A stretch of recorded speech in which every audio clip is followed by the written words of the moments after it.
Ndugu zangu popote mlipo duniani na hasa wa Tanzania wenzangu, ninakuja na makala hii ambayo imeonyeshwa kwenye website kama mnavyoiona hapo, ikiwa na kichwa cha habari kwamba Trump ambaye ni rais wa Marekani amempongeza wajina wake Rais John Magufuli.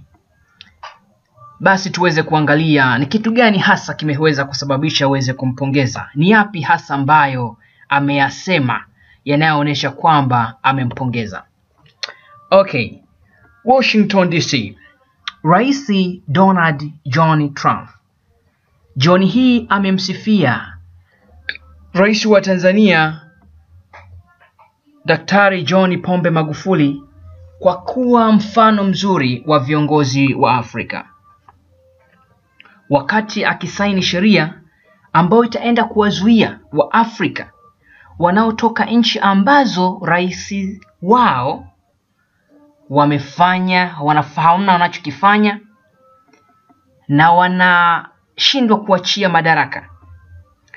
Rais amesema Magufuli ni mfano mzuri wa kiongozi katika Afrika na nchi yake inastahili kupewa kipaumbele na kuangaliwa kwa namna ya kipekee sana.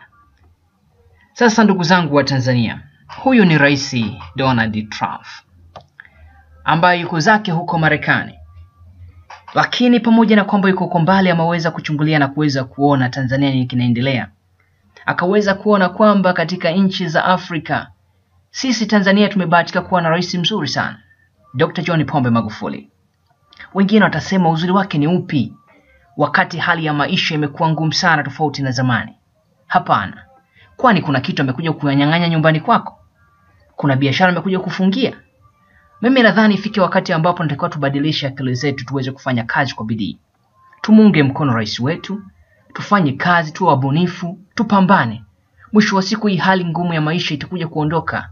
Maana hata hao ambao tunaona wameendelea, wamehaswa, wamefanya kazi sana. Ndio maana wamefika huko. Tukiendelea kulemaa, hatutaweza kufika.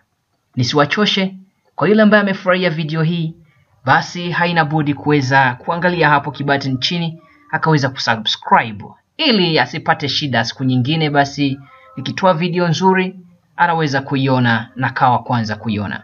Basi asanteni sana. Usisahau kushare na wengine waweze kuona ni jinsi gani rais wetu anapata sifa nasi tunapata sifa kama Watanzania. Bila shaka kesho na kesho tutaenda kuishi Marekani bure, japo mimi sitakwenda. Asanteni sana.